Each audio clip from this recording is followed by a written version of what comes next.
Halo teman-teman, di materi kali ini kita akan belajar tentang HIV atau AIDS.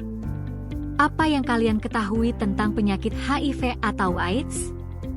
Sebelumnya perkenalkan kami dari kelompok 4 dengan anggota seperti yang tertera. Prodi Sarjana Keperawatan. Kelas 22A2. Mata kuliah keperawatan HIV AIDS. HIV adalah Human Immunodeficiency Virus, yaitu virus yang menyerang sistem kekebalan tubuh manusia. Sedangkan AIDS adalah Ectocardial Immunodeficiency Syndrome, yaitu sekumpulan gejala penyakit akibat turunnya sistem kekebalan tubuh manusia yang diserang oleh virus HIV. Kasus HIV saat ini dapat digambarkan sebagai gunung es, yaitu yang ketahuan kurang dari 20% dan lebih dari 80% belum ketahuan kasusnya. Belum ada obat untuk menyembuhkan secara total. Satu-satunya cara untuk mengetahui status HIV seseorang adalah dengan tes darah khusus HIV, HCT/VCT. Penularan HIV dan AIDS. HIV dapat menular melalui penggunaan jarum suntik yang bergantian, misalnya pada pengguna narkoba suntik atau tetu atau tindik. HIV dapat menular melalui hubungan seksual yang sering berganti-ganti pasangan dan tidak menggunakan pengaman.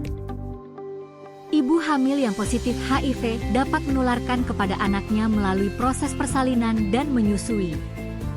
HIV juga dapat menular melalui transfusi darah yang terkontaminasi HIV. Prinsip penularannya: exit atau virus keluar dari tubuh, survive atau virus bertahan hidup, sufficient atau jumlah virus cukup, enter atau virus masuk ke dalam tubuh. Prinsip ini dikenal sebagai prinsip ESC. Perlu kita ketahui bersama bahwa HIV tidak menular melalui hubungan sosial biasa, tidak menular melalui udara atau air, tidak menular melalui serangga atau hewan peliharaan, tidak menular melalui air liur, air keringat, air mata, menggunakan toilet bersama, bahkan makan dan minum. Bagaimana HIV dapat menjadi AIDS? Tahap 1, periode jendela yaitu 1-3 bulan, virus sudah masuk ke dalam tubuh, namun tidak ketahuan jika diperiksa. Tahap 2, HIV positif, bertahan Mei 10 tahun.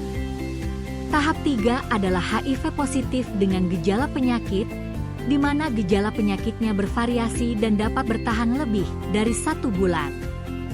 Dan tahap 4 adalah tahap AIDS, yaitu sudah muncul berbagai gejala penyakit di dalam tubuh akibat rusaknya sel darah putih. Faktor risiko pada remaja.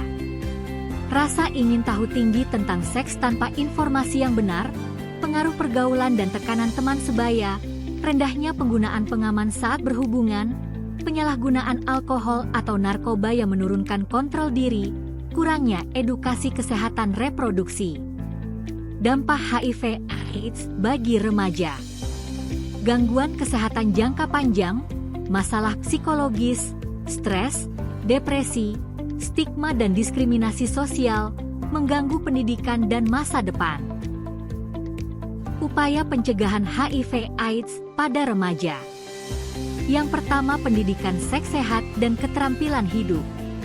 Memahami cara penularan dan pencegahan HIV, membekali remaja dengan life skills, asertif, menolak ajakan negatif, dan membuat keputusan sehat, menghindari pergaulan berisiko. Yang kedua, praktik seks aman. Menunda hubungan seksual hingga siap secara fisik dan mental, abstinensi. Jika sudah aktif secara seksual, gunakan kondom secara konsisten dan benar, setia pada satu pasangan yang tidak terinfeksi. Yang ketiga, hindari narkoba dan perilaku berisiko. Tidak menggunakan narkoba suntik, tidak berbagi jarum atau alat tajam, memastikan tempat tindik, tato steril. Yang keempat, pemeriksaan dan konseling HIV. Remaja berisiko dianjurkan melakukan tes HIV sukarela dan rahasia, VCT. Konseling membantu remaja memahami hasil dan risiko selanjutnya. Yang kelima, peran keluarga. Orang tua memberikan edukasi sejak dini dengan cara terbuka dan tidak menghakimi, menciptakan komunikasi yang nyaman tentang kesehatan reproduksi, memantau aktivitas remaja tanpa membatasi berlebihan. Yang keenam, peran sekolah dan lingkungan. Mengadakan edukasi kesehatan reproduksi, fasilitasi kegiatan positif remaja untuk mengurangi perilaku berisiko, menghilangkan stigma terhadap ODHA, orang dengan HIV atau AIDS. Kesetiaan berobat adalah kunci untuk menghindari perkembangan infeksi HIV menjadi AIDS. Tetapi, stigma sosial yang ada menghalangi keberanian penderita untuk datang berobat rutin. Mungkin hal ini dapat diubah dari masing-masing diri kita sendiri. Memberikan dukungan dapat merubah begitu banyak kehidupan para penderita HIV untuk berani berobat dan menjalani hidup yang lebih baik. Setelah mendengar ini, apakah menurut kalian ada harapan untuk melawan HIV? Pesan yang tersirat dari video penyuluhan tentang HIV dan AIDS adalah lindungi diri, lindungi orang terkasih. Cegah HIV, bangun masa depan yang cerah, bersama kita bisa stop HIV dan AIDS. Jauhi penyakitnya bukan orangnya. Terima kasih teman-teman semuanya.